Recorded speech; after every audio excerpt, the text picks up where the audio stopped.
The December wind swept through downtown Chicago like a sharp blade, slicing through the thin coat of Maya Jackson. In 2024, this city showed no mercy to drifters like her.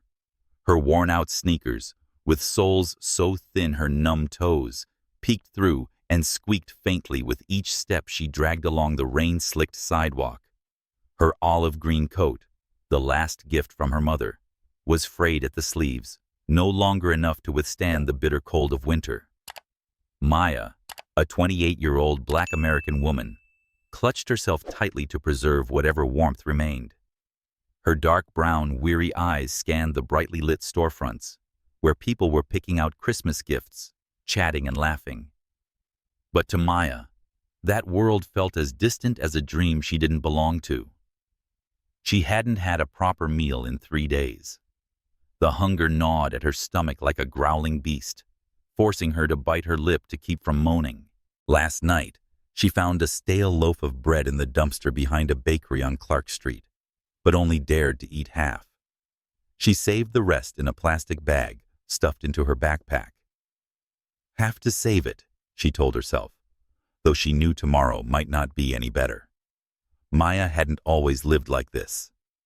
2 years ago, she was a cashier at a supermarket in South Chicago, with a small but cozy apartment where she cared for her mother, Grace, who was battling lung cancer. But when her mother passed away, everything crumbled. Her savings drained from medical bills. She lost her job from too many absences, and the landlord refused to wait. Within months, she went from living a stable life to being homeless, wandering alleys and subway stations. Tonight, Maya walked down Michigan Avenue, where skyscrapers shimmered like untouchable stars. She had no clear destination, just a hope of spotting a help-wanted sign in a cafe or restaurant window, a cleaning job, dishwashing, even handing out flyers. Anything, as long as it gave her a chance to start over. She stopped in front of a fashion store, where mannequins wore bright red sweaters and scarves sparkling with glitter. The window light reflected on her face, highlighting her high cheekbones and tightly pressed lips.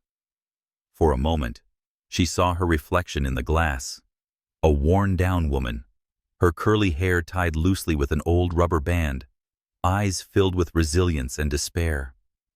"You can't give up," Maya whispered, her breath forming a cloud of white mist in the cold air. She kept walking, her shoes scraping the wet pavement. Passers-by brushed past. Some glanced with pity, others pretended not to see her. Maya had grown used to being invisible. She remembered her mother's words. "You are a light, Maya. Don't let the world put it out." But that light flickered faintly, like a candle trembling before a storm. She stopped at a street corner, where the glow of a lamppost formed a golden puddle on the ground. She bent down to retie her shoelace, not because it was loose, but because she needed an excuse to rest, to stop her legs from trembling from exhaustion. And that was when she saw a black leather wallet, glossy and out of place, lying beside the lamppost, as if someone had just dropped it. Maya picked up the wallet, her hands trembling from the cold, and a strange sense of foreboding. It was heavier than she expected, with soft leather and fine stitching. This wasn't the wallet of an ordinary person. She looked around, hoping to see someone hurrying back for it. But the street was filled only with the sound of traffic and the blur of hurried figures. Under the dim light, she opened the wallet. Her breath caught in her throat. Inside were hundreds of dollars in cash, neatly stacked, and a bundle of shimmering credit cards. Even a single $20 bill could buy her a hot meal, a pair of gloves, or one night in a cheap motel. With this amount, she could rent a small room, buy new clothes, maybe even start again. Her heart pounded, blood rushing to her ears like crashing waves. But then she saw a business card tucked into a small pocket. The name on it stunned her. William Carter, CEO of Carter Realty Group.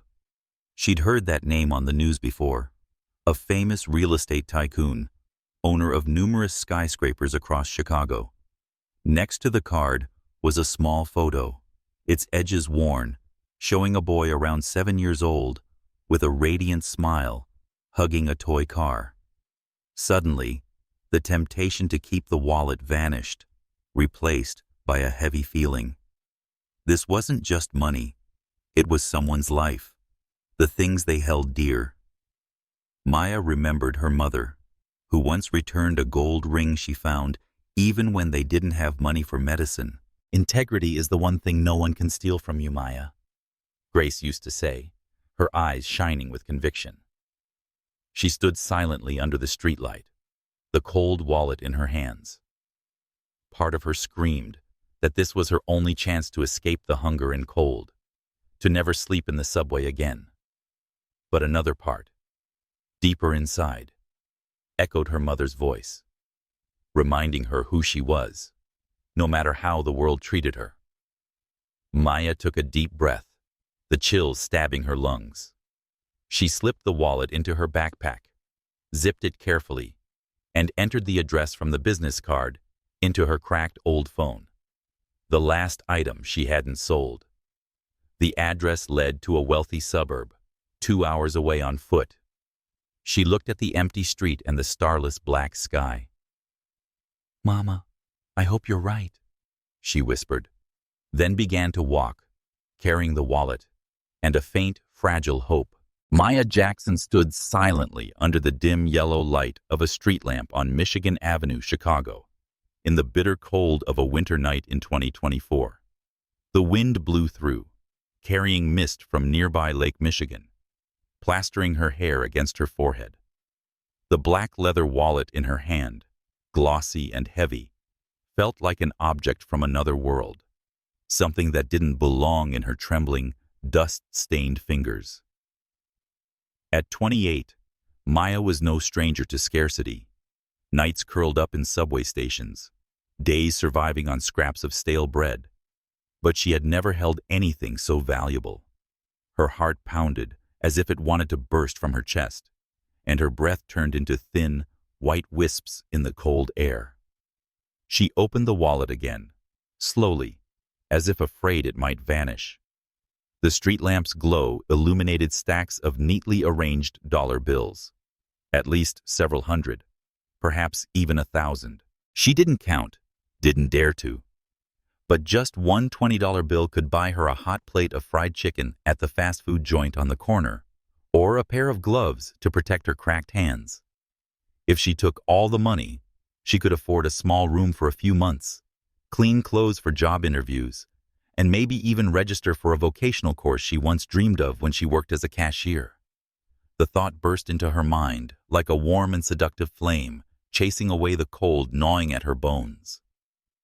Just this once, a voice inside her whispered, "No one will know. No one will care."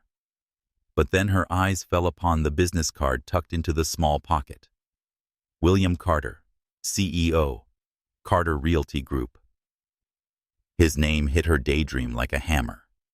She had heard of Carter on the radio, in news reports about skyscrapers rising across Chicago, million-dollar deals. A man like him could drop a wallet and not even bother to look for it. But for Maya, this wallet was an entire world, a world she didn't belong to.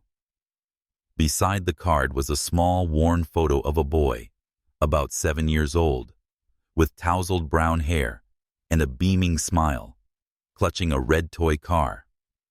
His eyes sparkled with joy, but there was something fragile in them, as if the smile might disappear at any moment. Maya stared at the photo, and a heavy feeling rose in her chest, crushing the temptation. She closed her eyes, trying to push away the image of a hot meal and a warm bed. Instead, memories of her mother, Grace, came rushing back.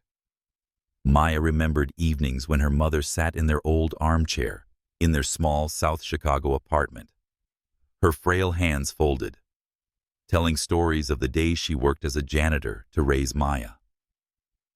"Integrity is the one thing no one can steal from you, baby," Grace used to say, her voice low and firm. Once, when Maya was still little, her mother found a gold ring in the office building restroom where she cleaned. They didn't have enough money for Maya's cough medicine, but Grace still brought the ring to the manager's office and returned it to its owner. She said that money can buy medicine, but only honesty can protect your soul, stroking Maya's hair. Back then, Maya didn't understand. But now, standing beneath the street lamp with a stranger's wallet in her hands, she felt the full weight of those words. Maya opened her eyes and took a deep breath. The cold stabbed her lungs, but it also cleared her mind. She flipped through the wallet and found a small note with an address. An upscale suburb in Evanston, about 2 hours' walk from downtown Chicago. She entered the address into her old, cracked phone, the screen barely functional. The battery showed 8%, just enough to get her there.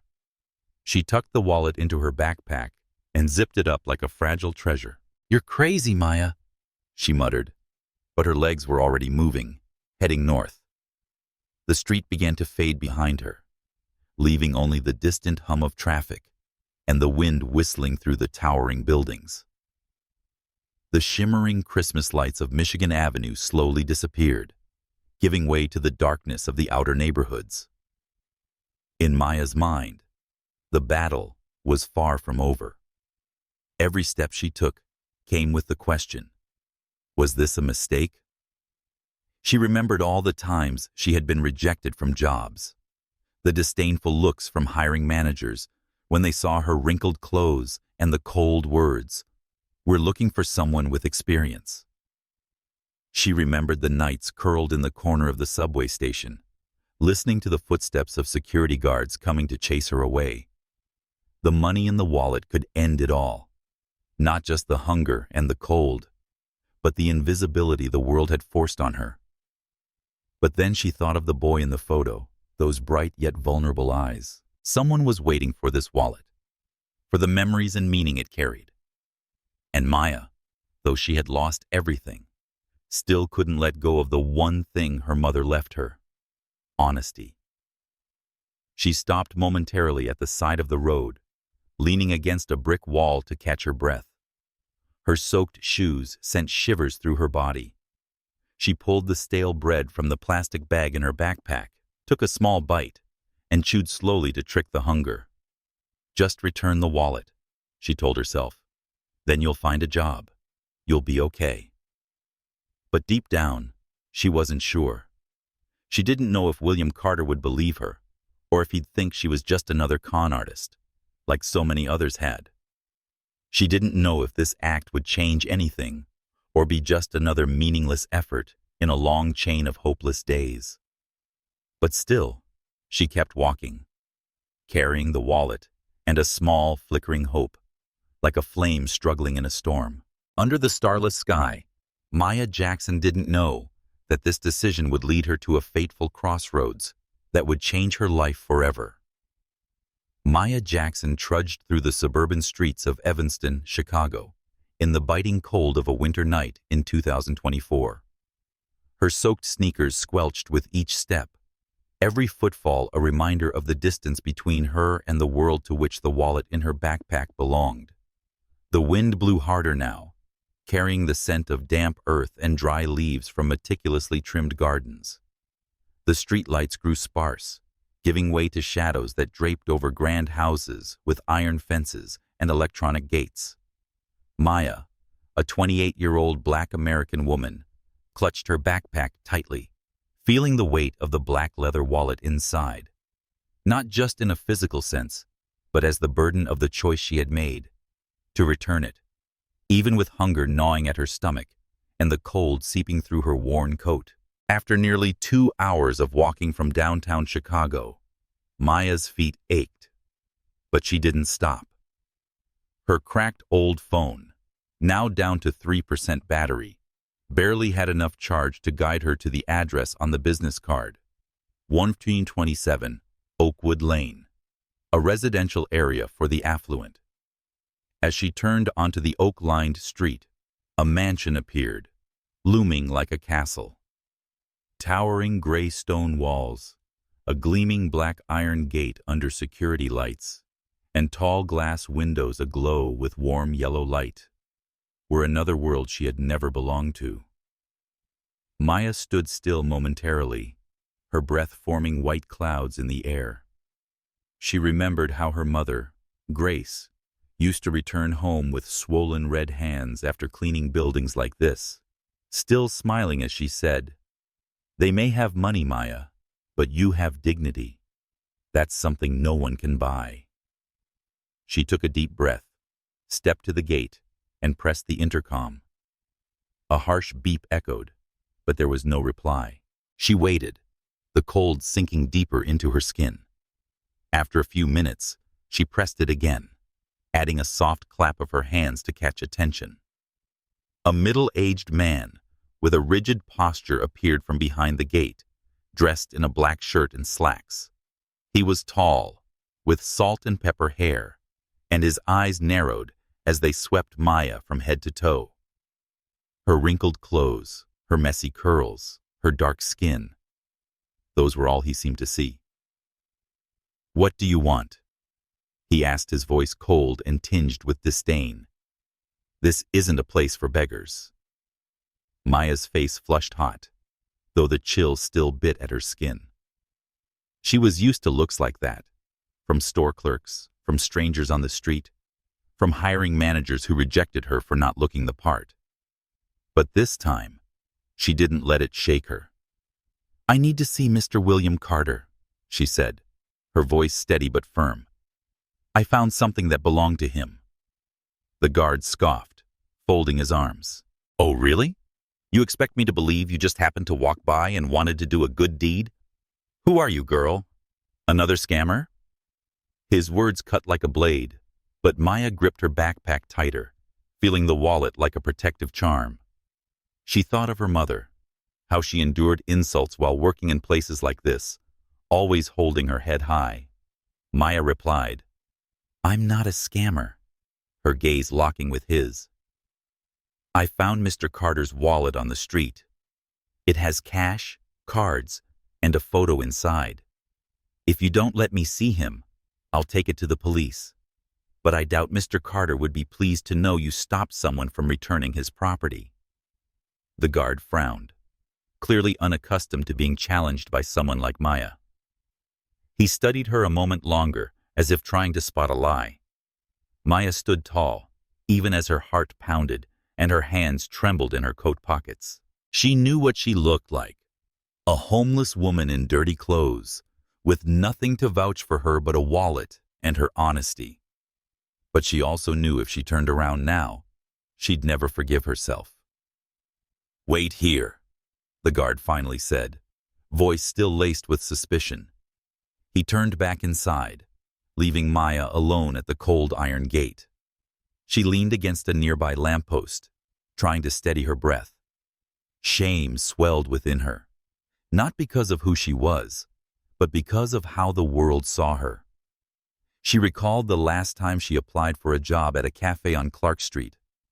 The manager had glanced at her old clothes and said, "We're looking for someone more professional."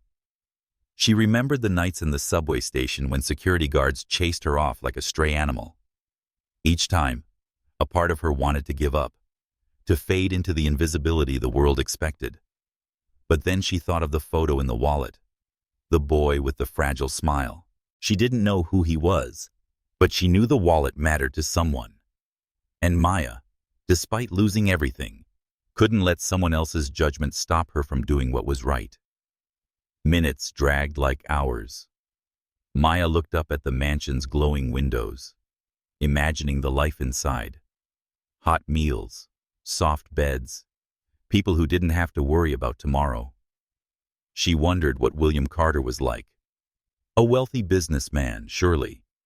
But was he like the others who looked through her as if she didn't exist? Or would he be grateful she had walked so far to return his wallet? She didn't know, but she hoped. Just a small, fragile hope, flickering like the lamplight above her. At last, the iron gate creaked open, snapping Maya out of her thoughts. A man stepped out, tall, dressed in a navy blue suit, his light brown hair neatly combed, but his blue eyes heavy with fatigue. He stopped just inside the gate, a few feet from Maya, studying her with curiosity and caution. "I'm William Carter," he said, voice deep and clear. "Are you the one who found my wallet?" Maya nodded, pulling the wallet from her backpack, her hands trembling as she passed it through the gate. "I found it on Michigan Avenue, near a lamppost," she said, her voice quiet but steady. "Everything's still inside." William took the wallet and opened it to check. His eyes passed over the stack of bills and credit cards, and he paused at the small photo. A flicker of relief crossed his face as a weight had just been lifted. He looked up at Maya, not with contempt like the guard had, but with genuine curiosity. "You walked all this way, in this weather, to return it?" he asked. Maya nodded again, unsure what else to say. She wanted to finish and leave before the overwhelming sense of displacement swallowed her. But William didn't turn away. He looked at her as if trying to read a story she hadn't yet told. "What's your name?" he asked. "Maya," she replied softly. "Maya Jackson." Under the dim glow of the security light outside a mansion gate in Evanston, Chicago, Maya Jackson stood silently, the black leather wallet in her hand, a testament to her decision. The winter night of 2024 was biting cold, the wind howling through the oak trees, tangling her hair beneath an old elastic band. Her soaked sneakers squelched as she shifted her weight from one foot to the other, trying to shake off the chill that had seeped into her bones. William Carter, who had just introduced himself, stood a few steps away on the other side of the iron gate. He was tall, dressed in a deep navy suit, his light brown hair neatly combed, but his blue eyes held a profound exhaustion. Maya Jackson repeated her name as if committing it to memory. "Did you find my wallet on Michigan Avenue?" Maya nodded, passing the wallet through the gate, her hand trembling slightly from cold and nerves. She said, "Near a lamppost, on the sidewalk," her voice low but clear. "Everything is still inside." William took it and opened it to check. His hands moved quickly, flipping through the stack of cash and credit cards and stopping at the small photo, the boy with the radiant smile clutching a toy car. A faint look of relief crossed his face, as if he had just recovered a part of his soul. He looked up at Maya, not with the condescension of the security guard, but with genuine curiosity. "You walked all this way, in this weather, to return it?" he asked, his deep voice tinged with surprise. Maya shrugged, trying to mask her awkwardness. "It's not mine," she replied, resolute but straightforward.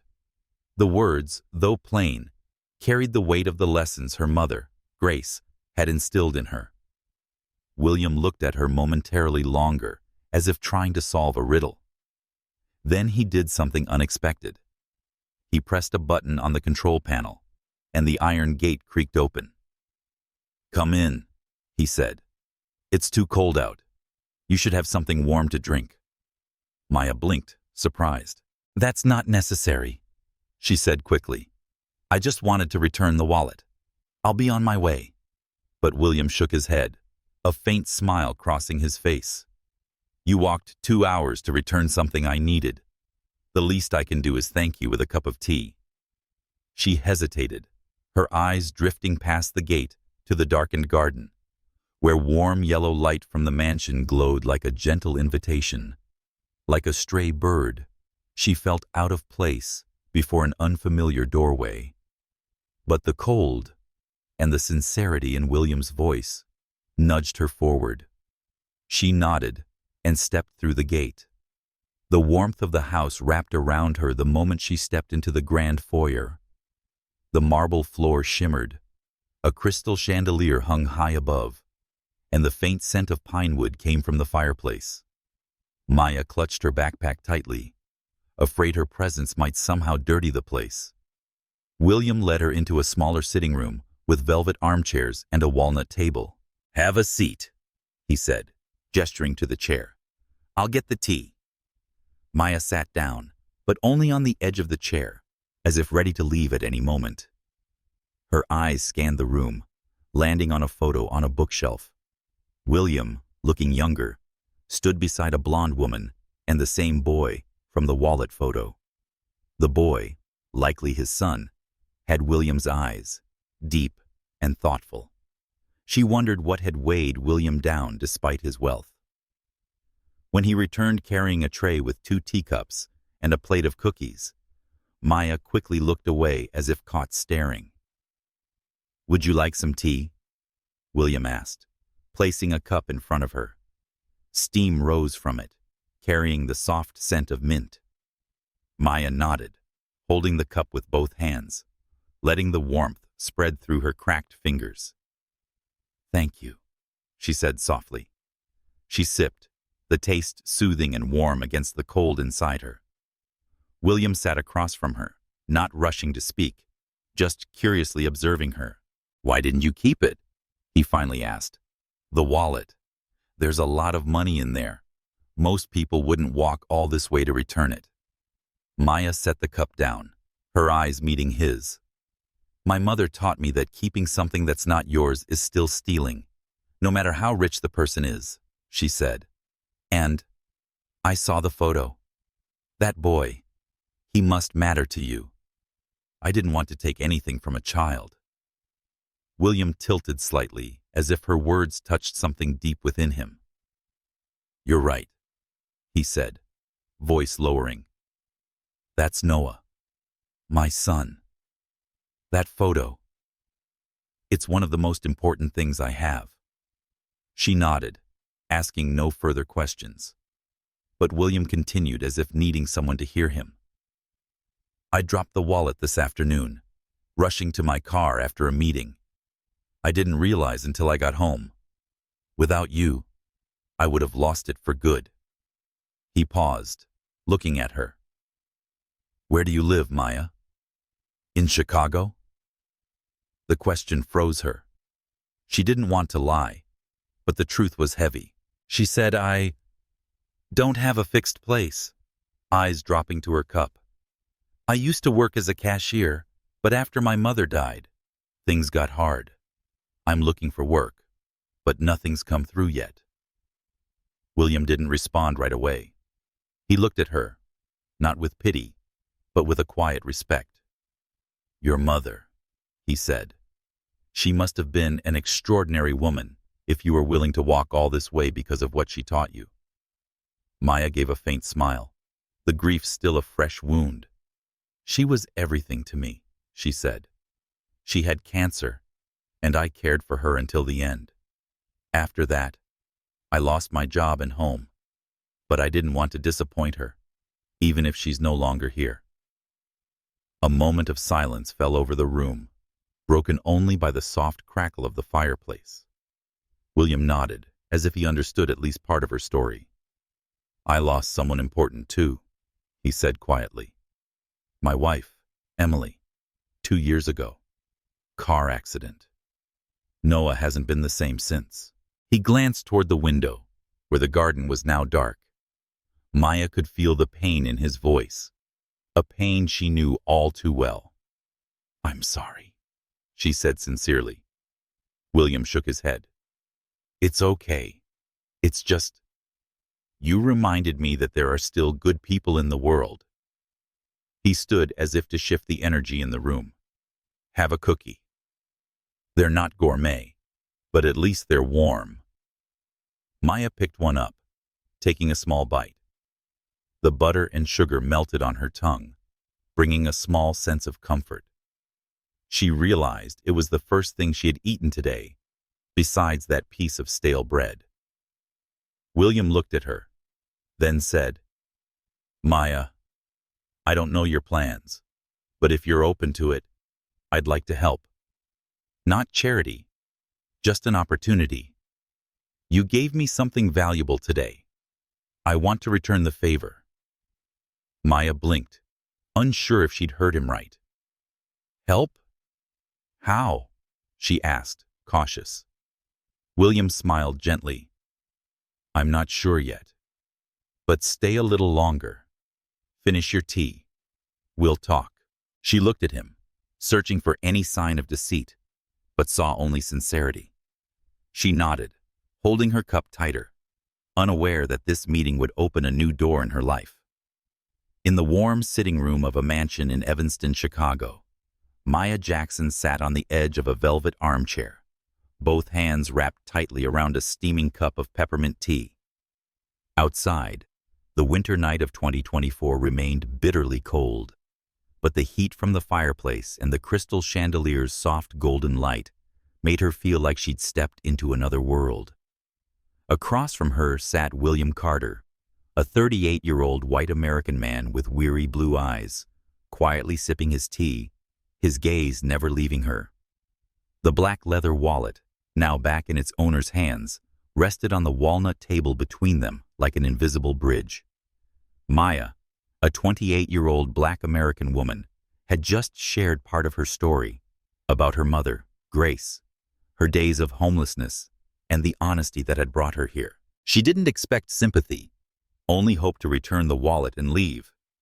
But William, with a surprising sincerity, had made her stay longer than she intended.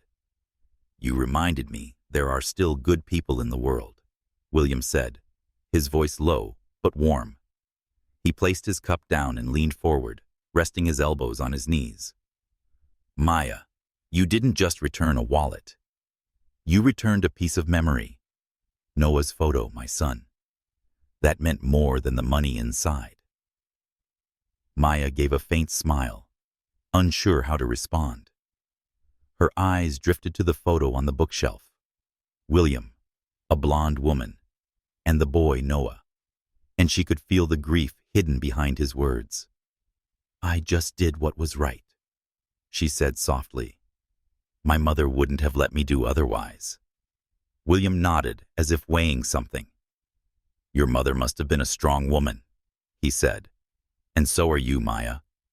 Few would walk 2 hours in this cold to return something that isn't theirs." The compliment made her uneasy. She wasn't used to being acknowledged, especially not by someone like William, a wealthy businessman from a world she had only glimpsed through windows. She took another sip of tea, using the warmth to hide her discomfort. Then William asked a question that caught her off guard. "Do you have any experience with children? I mean, caring for them, playing with them?" Maya blinked, unsure where the question was leading. "I used to watch some of the neighbors' kids," she replied cautiously. "When I lived with my mom, I babysat to make extra money. I told stories, played pretend games, and sometimes taught them to draw, but nothing professional." She paused, wondering why he was asking. William nodded, his eyes lighting up with a spark of curiosity. "You seem like someone who knows how to listen," he said. "Noah, my son, isn't easy. Ever since his mother passed away, he's been withdrawn, doesn't talk much, doesn't smile. I've tried everything, therapists, nannies, special schools, but no one has been able to reach him." She could hear the pain in his voice, a pain she knew too well from her loss. "I'm sorry," she said sincerely. "How old is he?" 7, William replied, eyes distant. "He used to be a joyful little boy. Now, he lives in a world of his own." He paused, then looked at her directly. "I have a proposal, Maya. It may sound sudden, but I trust my instinct. Would you consider becoming Noah's caretaker? Not a typical nanny. I need someone who'll be there for him and help him open up." Maya was stunned, the teacup nearly slipping from her hands. "Me?" she asked, her voice a mix of surprise and doubt. "But I have no qualifications, no certifications. I'm just—" She stopped herself before saying homeless. William shook his head, cutting her off. "You walked all this way to return my wallet, even when you had nothing. That's what I need. Kindness, patience. Noah doesn't need a specialist. He needs someone who genuinely cares," he continued, his voice more resolute. You'd stay in the guest house out back with stable pay. And if you'd like, I can help you take a training course. Whatever you choose. The offer struck her like a bolt in the dark, brilliant and terrifying. Maya set the teacup down, processing what she'd just heard. A place to stay, a job, a chance to start over. Things she had dreamed of during countless nights curled up in subway stations. But alongside hope, fear crept in. She feared she wasn't capable, that it was all too good to be true. She remembered the job rejections and the judging stares when she showed up in old clothes. "What if I fail?" she asked, her voice trembling. "What if I can't help Noah?" William smiled, a gentle, trusting smile. "I don't think you'll fail. You did something most people wouldn't, making me believe there's still hope.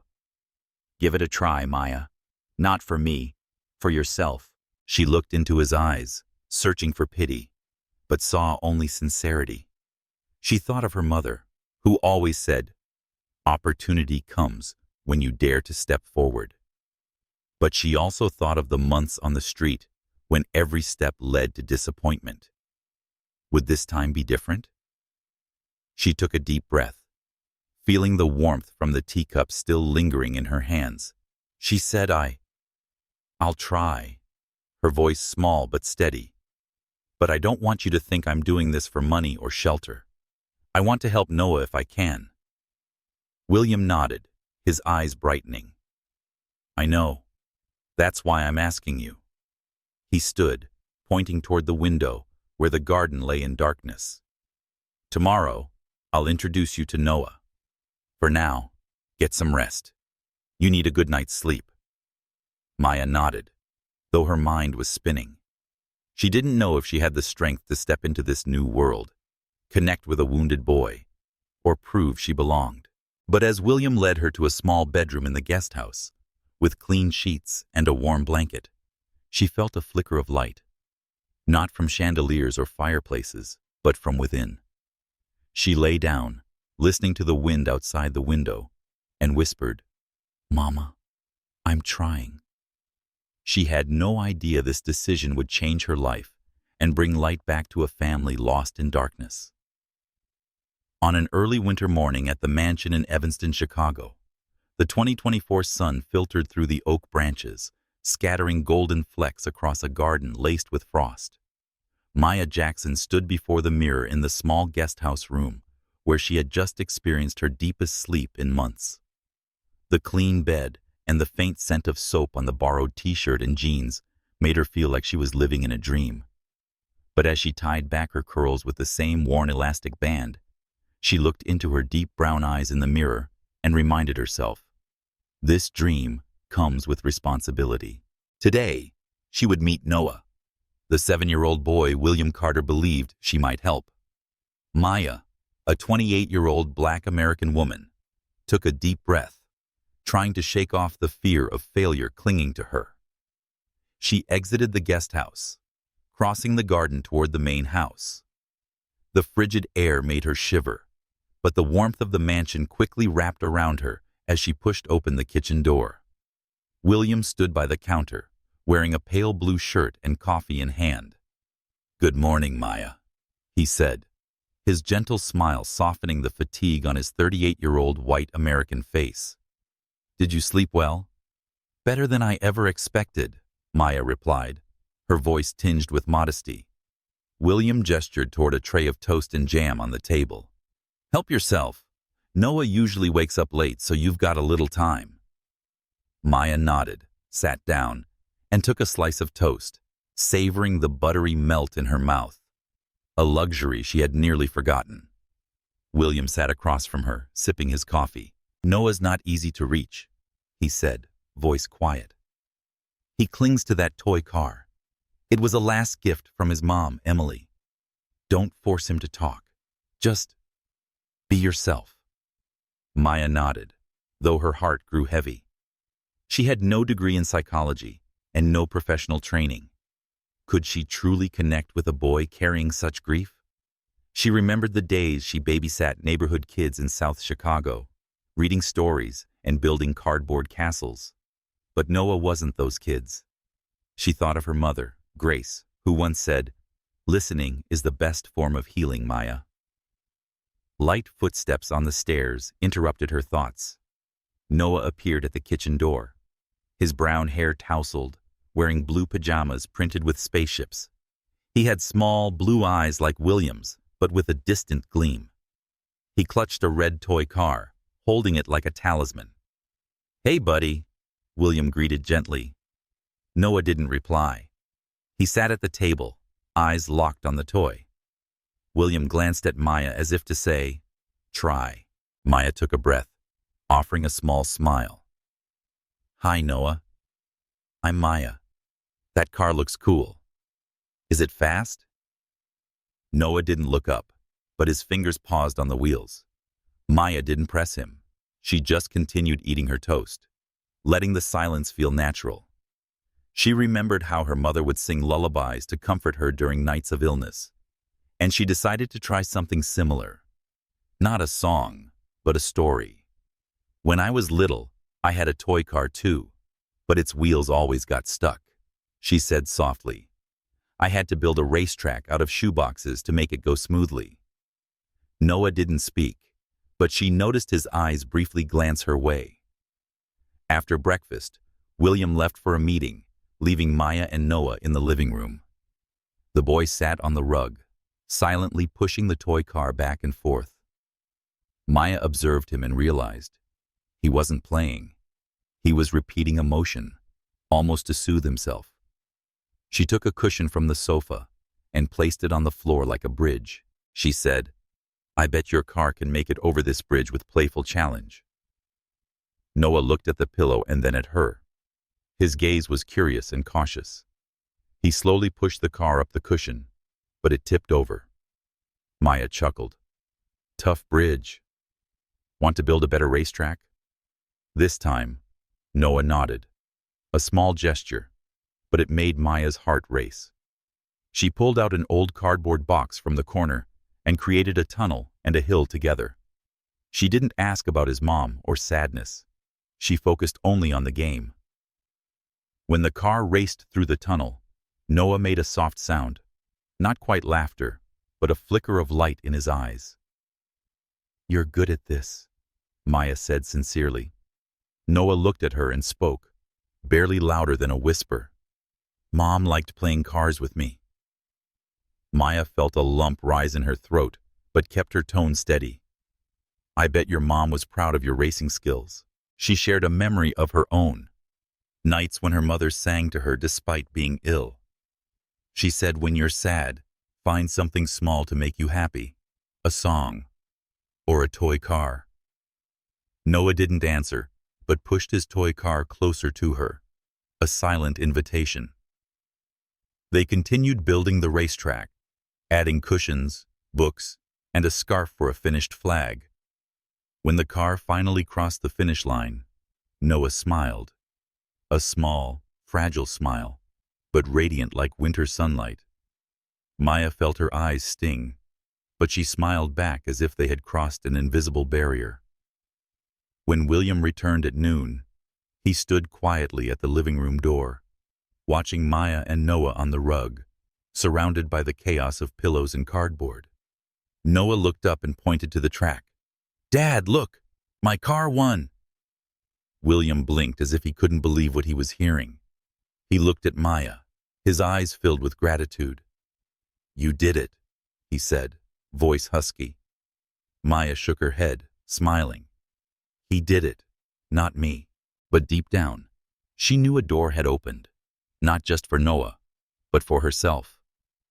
She thought of her mother, who once said, "You'll find the light when you help someone else."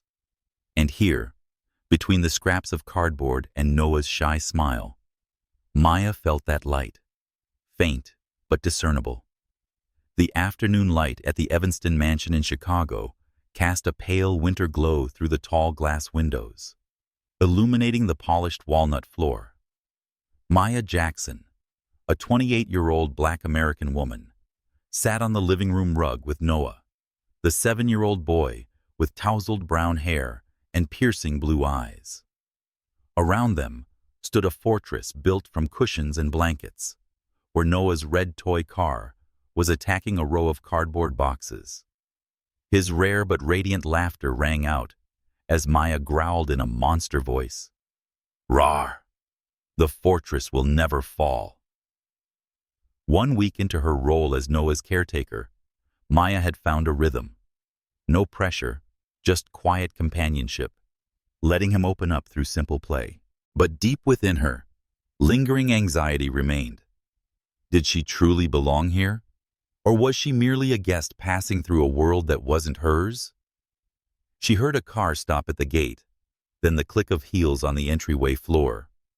William Carter, 38, a white American man with a warm yet reserved demeanor, stepped inside, accompanied by a middle-aged woman with blonde hair tied up, dressed in an expensive wool coat. "Helen, this is Maya," William said, his voice gentle but slightly tense. "She's been caring for Noah." Helen, William's older sister, gave Maya a quick, cool once-over, her gaze sweeping from Maya's makeshift tied curls to the borrowed T-shirt from the guest house wardrobe. "Hello," Helen said flatly.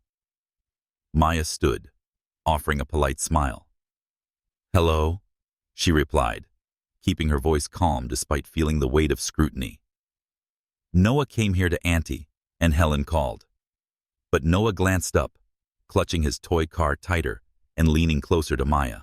The boy rarely showed affection for anyone other than William, and his gesture made Helen frown. "He's this attached to her already?" she asked, with a note of suspicion. Maya opened her mouth to answer, but William spoke first.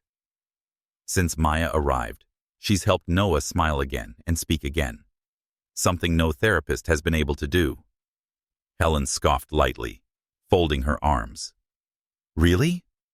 I want to make sure everything is appropriate, Will. Where is she from? What do we know about her?" Maya felt a heat rush on her cheeks as cold water had dumped over her pride. She was familiar with such looks on the streets of Chicago, from security guards who chased her from subway stations, from employers who rejected her for not being professional enough. But here, in a place where she had just started to feel safe, Helen's words felt like a reminder that she didn't belong. She thought of her mother, Grace, who had faced the same condescending stares while cleaning office buildings, but always held her head high. "I found William's wallet and returned it," Maya said, her voice firm. "I have nothing but honesty, and I'm here because I want to help Noah." Helen raised an eyebrow, clearly unimpressed. "Honesty?" she repeated, with a sharp, mocking tone. "And what do you expect in return? A job? A place to live? Or something more?" Her words sliced like a blade, and Maya felt her chest tighten. She wanted to respond, but memories of cold nights and cruel labels, beggar, stray, nobody, rose like a tide. Before she could speak, William stepped forward and placed a protective hand on her shoulder. "That's enough, Helen," he said, voice steady but hard. "Maya isn't here for money or anything you're implying. She did what no one else could. She gave Noah hope, and I trust her." Noah, still seated on the rug, looked up at the sound of his name. He said Miss Maya made a racetrack for my car, his small voice clear as if to defend her. Maya glanced down at him, her heart warming. That one sentence, Noah's voice speaking up for her, resulted from quiet patience, long hours of listening, and playing without judgment. Helen looked from Noah to Maya, her expression softening slightly, but doubt lingered in her eyes. "I want what's best for you and Noah, Will," she said, her tone lowering. "She's an outsider. She has no background. Are you sure about this?" William nodded, his eyes locked on Maya. "I'm sure. She's not an outsider. She's who Noah needs." Helen said nothing more, offering a reluctant nod before turning to leave, leaving behind a heavy silence in the room. Maya sat down beside Noah, trying to mask the sting inside. She felt William's eyes on her but didn't look up. "You okay?" he asked gently. Maya nodded, but Helen's words still echoed in her mind.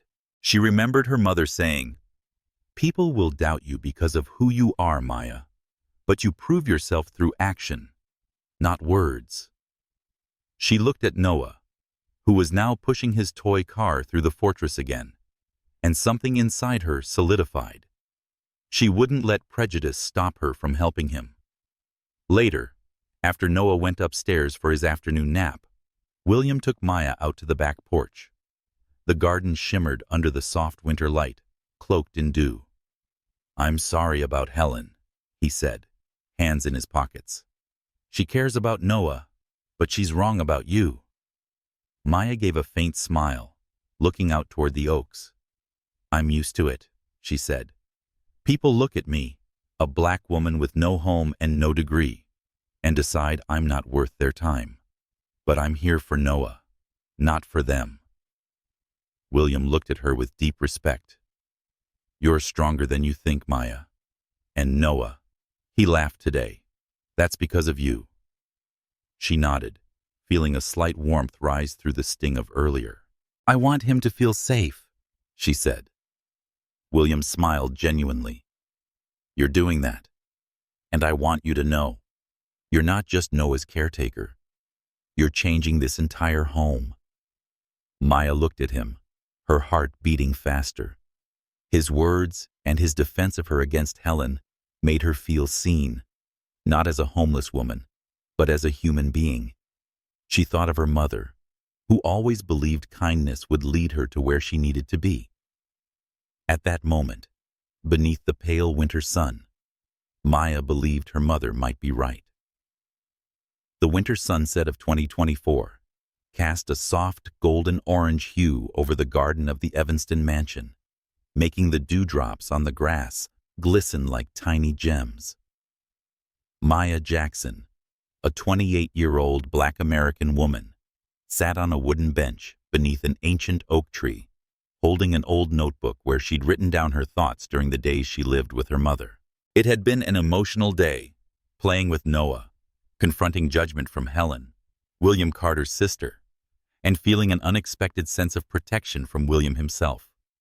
A cold breeze rustled her loosely tied curls, but inside, a quiet warmth was growing, not from the sun, but from the feeling of being seen, even if just for a moment. Inside the mansion, a white American man, William Carter, 38, stood by the second-floor office window, watching Maya from a distance. He wore a pale blue shirt with rolled sleeves, holding a mug of cold coffee. A week had passed since Maya entered his life, and William had begun to notice subtle but profound changes. Noah, his son, wasn't just smiling. He'd started singing children's songs again, something he hadn't done since his mother, Emily, died in a car accident 2 years ago. That morning, as William prepared to leave for a meeting, Noah had run up to hug him and said, "Dad, tonight, can you tell a story with Miss Maya?" His voice was bright like sunlight breaking through thick clouds.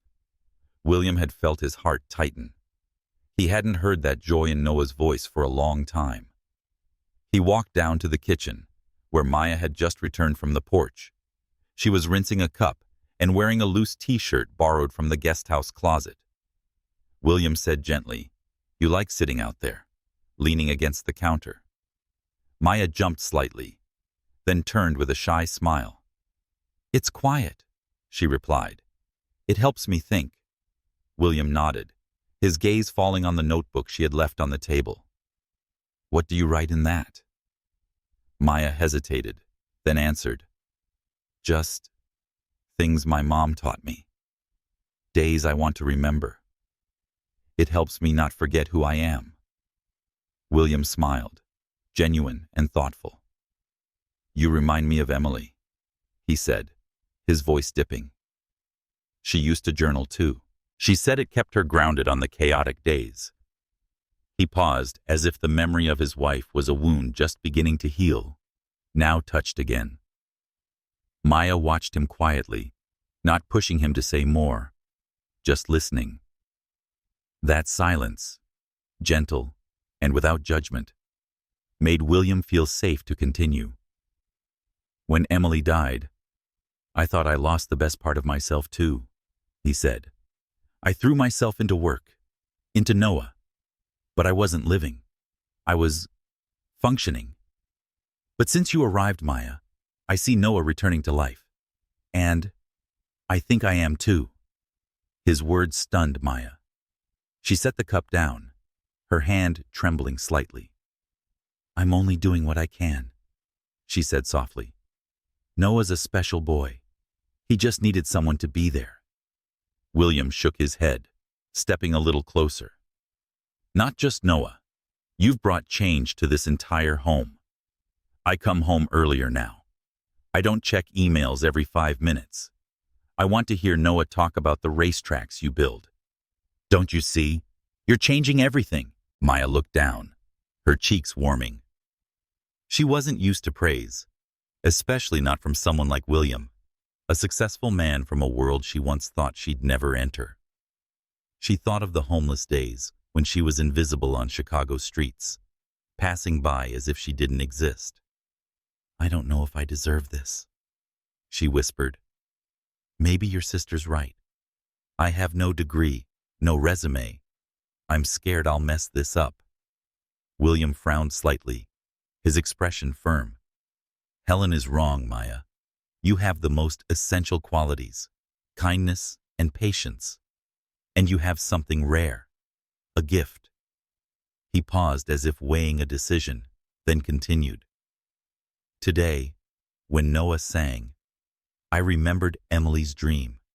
She wanted him to grow up with joy, not sorrow.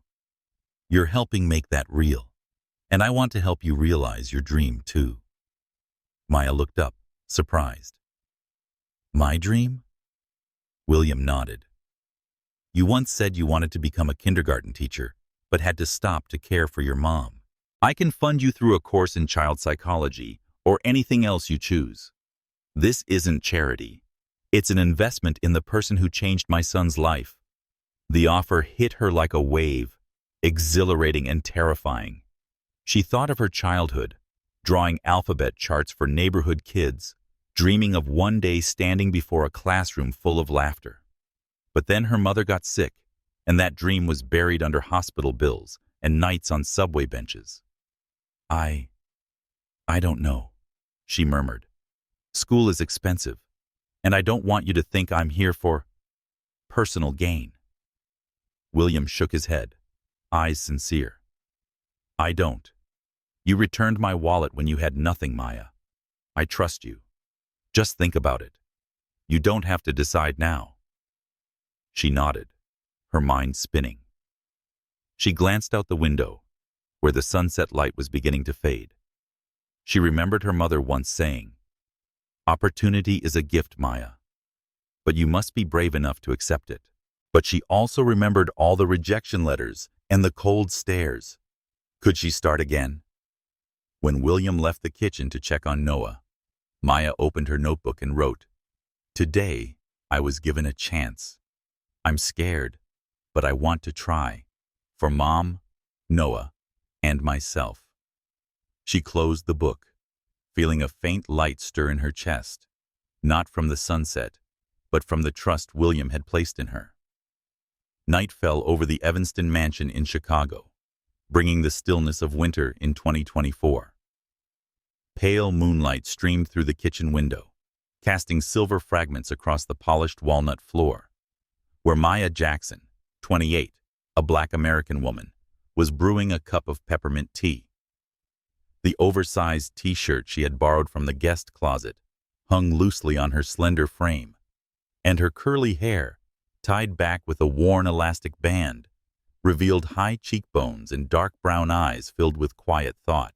Noah, the 7-year-old boy she cared for, had fallen asleep after a full day of Space Fortress adventures, and a bedtime story about singing dinosaurs. For once, Maya felt a rare sense of peace.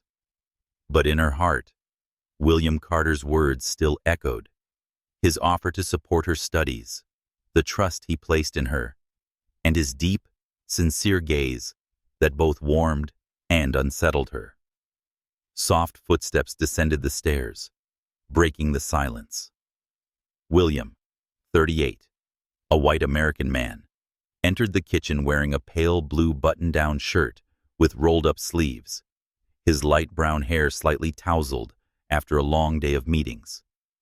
He held a glass of water, but his tired blue eyes lit up when he saw Maya. "It's late, and you're still here," he said gently, leaning against the counter. Maya gave a sheepish smile and set down her tea. "Noah stayed up a bit later tonight, so I made some tea to wind down," she replied. "Would you like a cup?" William nodded, a faint smile on his lips. "If it's no trouble." She retrieved another cup and poured the tea from the kettle, the steam curling upward with a soothing scent of mint. As she handed the cup to William, their fingers brushed, briefly, but enough to make Maya's heart skip a beat. She quickly looked away, focusing on her tea, trying to hide the flutter in her chest. William took a sip, his eyes lingering on her. "You have a way of making everything feel calm," he said. "I can't remember the last time this house felt like that." Maya looked at him, surprised. "I'm just doing my job," she murmured. But William shook his head. "It's more than that. Noah sang today, you know? A children's song Emily used to sing to him. I heard it from the hallway, and almost couldn't believe it was my son." His words struck something profound inside Maya. She thought of her mother, Grace, who used to hum lullabies on nights when fear kept Maya awake, despite the cancer that was slowly taking her life. "Noah misses his mom," she said softly. "I'm not trying to replace her, but I want him to feel loved." William nodded, his gaze distant. "Emily was our light," he said, his voice rough. "She died in a car accident, while we were on the phone. I keep thinking, if I hadn't called her, maybe she'd still be here." Maya heard the weight in his voice, a sorrow she knew too well. She set her cup down, her expression tender. "I lost my mother to cancer," she said, voice trembling slightly. "I cared for her until the end and wondered if I'd done enough every day. But she always said, 'What matters is that we love everything we have.' You can't change the past, William, but you're doing everything you can for Noah. He feels that." William looked at her, as if her words had lit a lamp in some long-forgotten corner. "You make it easier," he said, "not just for Noah, for me too. I closed myself off after Emily, but you make me want to open up again." The air in the kitchen thickened, as if time itself had paused. Maya felt her breath quicken. She thought of those homeless nights when she didn't dare trust anyone, afraid of being hurt. But William, with his sincerity, his grief, made her want to believe again, even just a little. He stepped closer and set his glass down on the counter. "Maya, have you thought about what I offered?" he asked quietly. "About going back to school?" She nodded, but avoided his eyes. "I want to," she admitted, "but I'm scared. Scared I'm not good enough. Scared people will think I'm using you. I don't want anyone looking at me the way Helen did." William's brow furrowed, his gaze unwavering. "Forget Helen. This isn't about her. It's about you, your dream. You want to be a teacher. I see how you are with Noah. You have that gift. Give yourself a chance." She gave a faint smile, remembering the days she drew alphabet charts for neighbor kids, dreaming of standing in front of a classroom filled with laughter. But then came the rejection letters and the cold stares that came with being a homeless black woman. "I'm not used to being trusted," she whispered. "When you grow up like I did, trusting someone feels like a risk."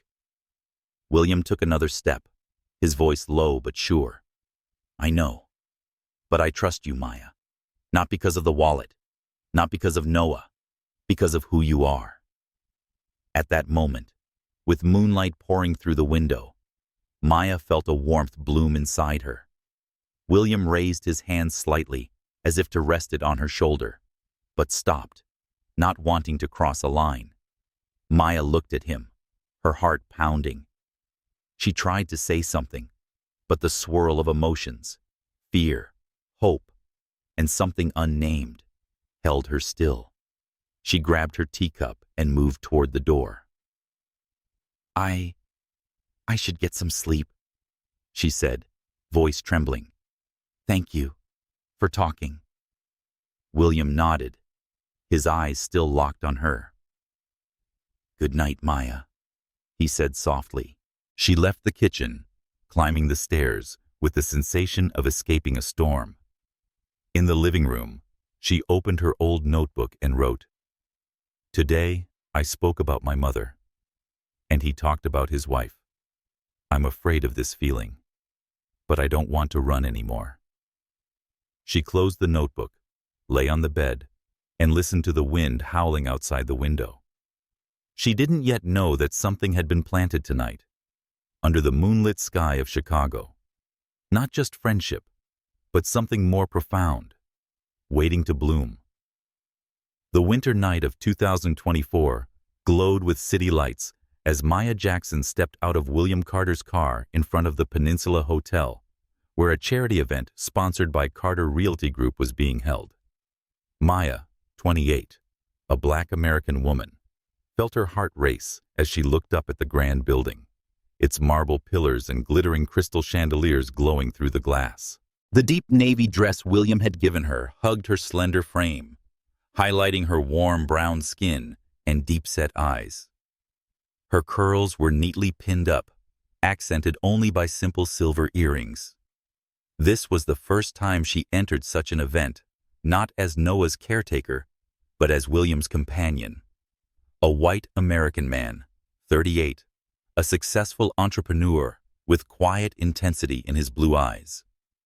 William, dressed in a sleek black tuxedo, extended his hand toward her, his smile softening the tension in her chest. You look stunning, he said sincerely. Maya smiled shyly, placing her hand in his, feeling the warmth of his touch. I'm not sure I belong here, she whispered, glancing at the guests arriving in designer gowns and tailored suits.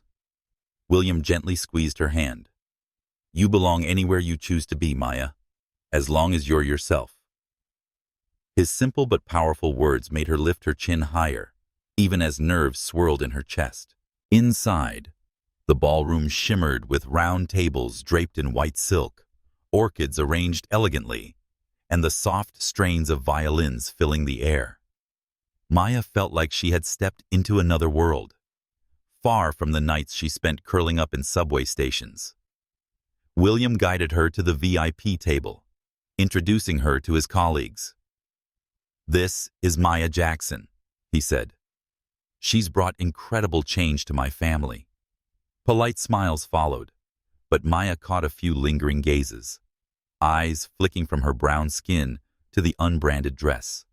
She held her smile, but inside, memories of being overlooked and judged by store clerks, by William's sister Helen, flooded back. Conversations circled real estate and philanthropy during dinner, and a middle-aged man, one of William's partners, turned to Maya. So, Ms. Jackson, he asked with a faint smirk, what do you do to be here tonight? The table fell quiet. Maya felt the heat rise to her face, but she remembered her mother Grace's words.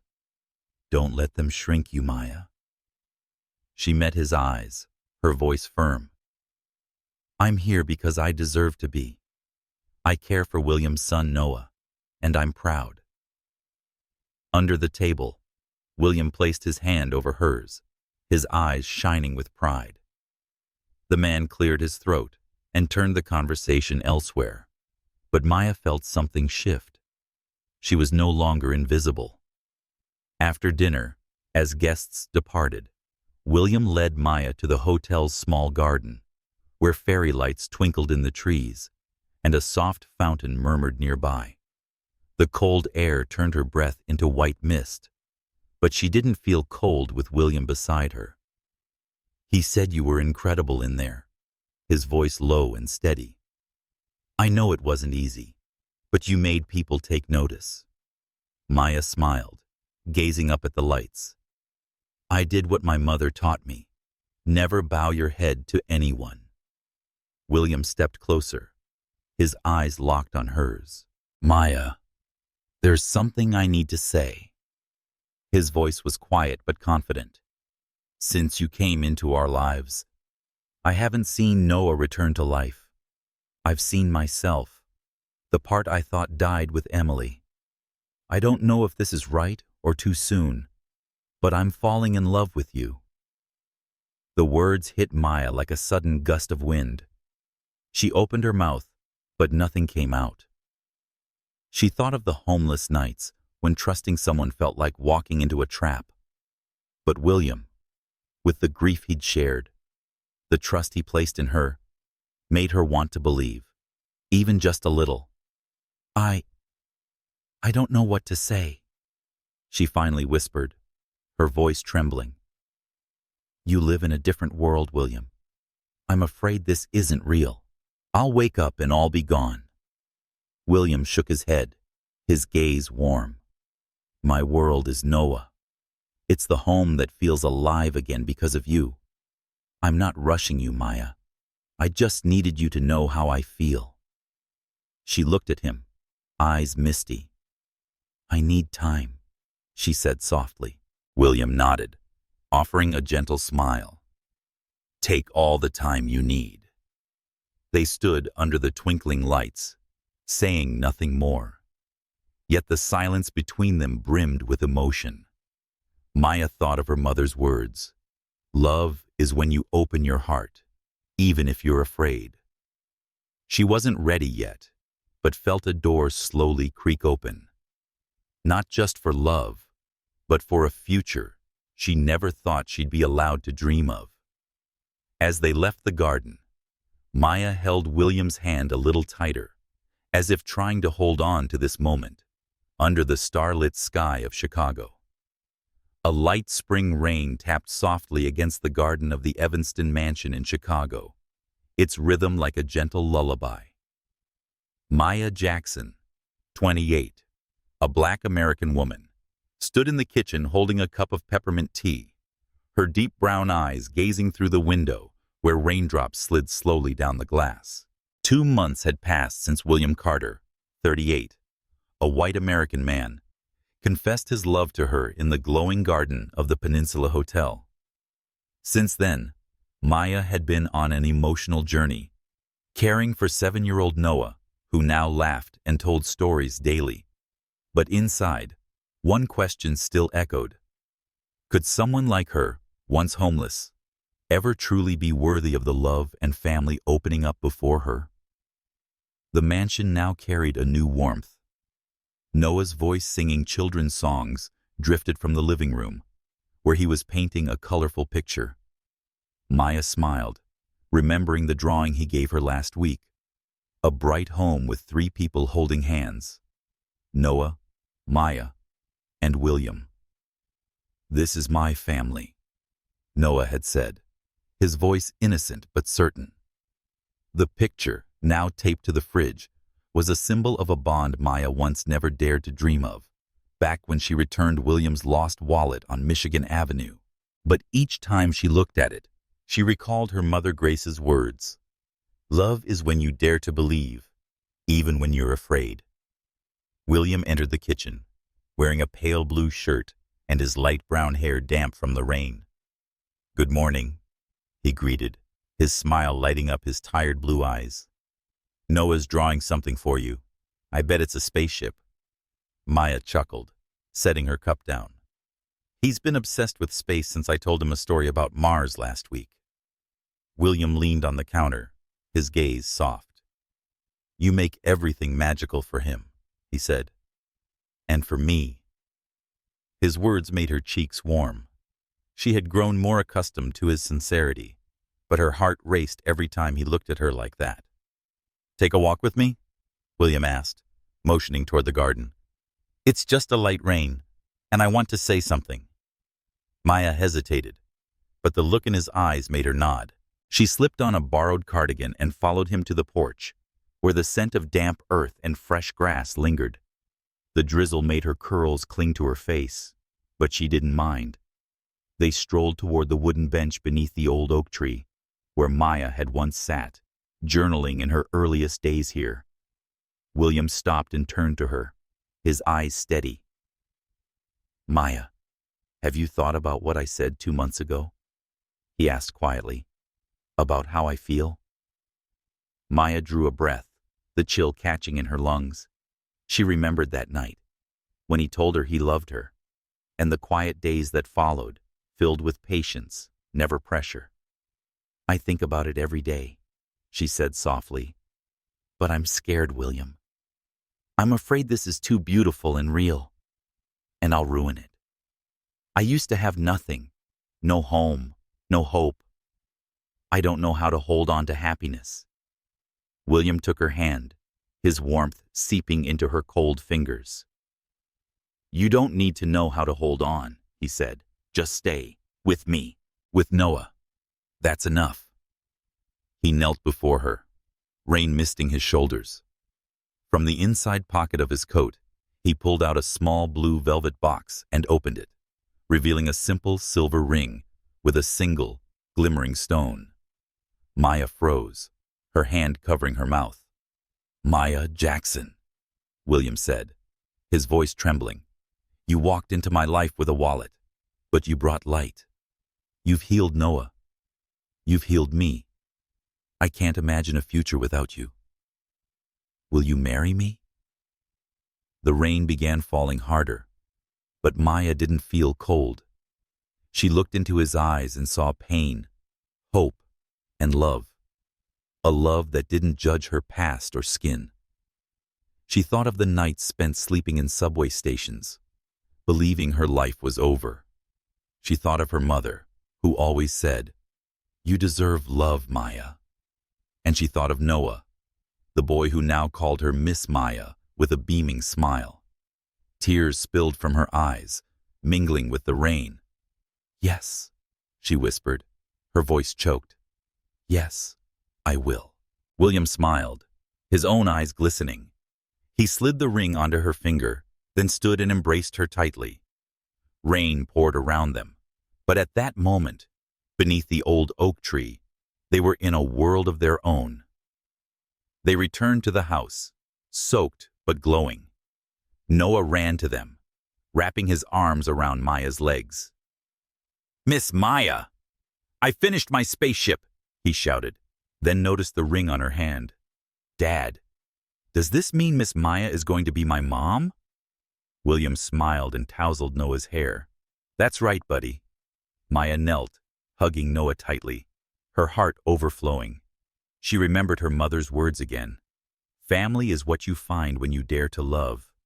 And here, in the sound of rain and the joy in Noah's voice, Maya knew. She had found her family. Spring 2025 cloaked the garden of the Evanston mansion in vibrant green, dotted with soft lavender hydrangeas and blooming white roses. Maya Jackson, 28, a Black American woman, stood in front of the bedroom mirror, her deep brown eyes shimmering with joy. A simple white wedding dress hugged her slender frame, her natural curls braided delicately. No extravagant jewelry, just the silver engagement ring from William Carter, the man who had proposed to her in the rain. Today, she would become his wife, Noah's mother, and step into a life that, only 6 months ago, when she was wandering down Michigan Avenue, she never dared to imagine. Outside, the garden was decorated with quiet elegance. Twinkling string lights hung from the old oak tree, wooden tables draped in white silk, and a path of scattered petals led to the altar. Noah, 7 years old, his tousled brown hair neatly combed, wore a tiny navy suit. He ran up to Maya and hugged her legs. "Miss Maya, can I walk you to Dad?" he asked, his bright blue eyes wide with excitement. Maya knelt, smoothing his hair. "Of course, sweetheart. You're the most important one here." Noah beamed and took her hand, and the small ring box was clutched tightly in his other hand, like a treasure. Maya looked at him and thought of the day she returned William's wallet, not knowing that one act of honesty would lead her to this: a home, a family. William, 38, a white American man, stood at the altar, his navy suit accentuating his tall frame and earnest blue eyes. When Maya appeared, holding Noah's hand, his heart skipped a beat, as if he were seeing her for the first time again beneath the lamplight in front of the mansion. The guests, close friends, a few colleagues, and even William's sister Helen, now smiling gently instead of judging, looked on in silence. A soft violin melody drifted through the air like a blessing. Taking proud little steps, Noah led Maya to William and handed over the ring box. "Mom, Dad, hurry up," he said, making everyone laugh. Their vows were simple, yet deeply felt. William spoke first, his voice steady and warm. "Maya, when you returned my wallet, I thought it was a kind gesture, but you brought light, healing, for Noah and me. Today, I promise to love and cherish you, not just today, but always." Tears rolled down Maya's cheeks as she smiled. "William, I once believed I didn't deserve happiness, but you and Noah gave me a home, a family. I promise to love you both with all my heart, and never let pain overshadow the love we've built." They exchanged rings, and the spring sunlight broke through the trees, making the silver shimmer like a vow etched into eternity. The wedding celebration was full of laughter and music. Noah ran around with friends, holding a homemade cookie, while Maya and William danced under the string lights, their eyes never leaving each other. Helen approached Maya, her voice hesitant. "I was wrong to doubt you, Maya. You're the best thing that's happened to my brother and Noah." Maya nodded, smiling gently. "Thank you. I'm just doing what my mother taught me, love and honesty." She thought of her mother, Grace, who once said, "Love is when you dare to walk through fear." Maya felt her mother smiling from somewhere in the Chicago sky. A year later, the mansion no longer felt quiet. The sound of a baby's cry mingled with the scent of fresh-baked bread from the kitchen. Maya sat in a rocking chair, cradling baby Grace, her newborn daughter named after her late mother. The infant had Maya's deep brown eyes and Noah's brilliant smile. Now a devoted father of two, William stood nearby, holding Noah, who proudly showed off a new drawing, a colorful house with 4 people beneath it. "I'm a big brother now, right?" Noah asked, his chest puffed. Maya laughed and kissed his forehead. "You're the best big brother in the world." That night, after Grace and Noah had fallen asleep, Maya and William sat on the garden porch, where they once spoke under the rain. Moonlight shimmered over the garden, casting everything in a silver glow. "Do you remember the day you returned my wallet?" William asked, fingers laced with hers. Maya smiled, resting her head on his shoulder. "How could I forget? I thought I was doing the right thing, but I found my whole world instead." William squeezed her hand. "I thought I lost everything when Emily died, but you, Maya, were the gift I never dared to hope for." They sat in silence, listening to the soft rustle of leaves. Maya thought of those nights she spent homeless, curled up on a subway bench, certain life had abandoned her. But now, she had a family, a home, and a love transcending race, class, and fear. She remembered her mother's words again. "Honesty will take you exactly where you're meant to be, Maya." Under the moonlight, wrapped in William's arms, Maya knew her mother was right. She had finally found where she belonged.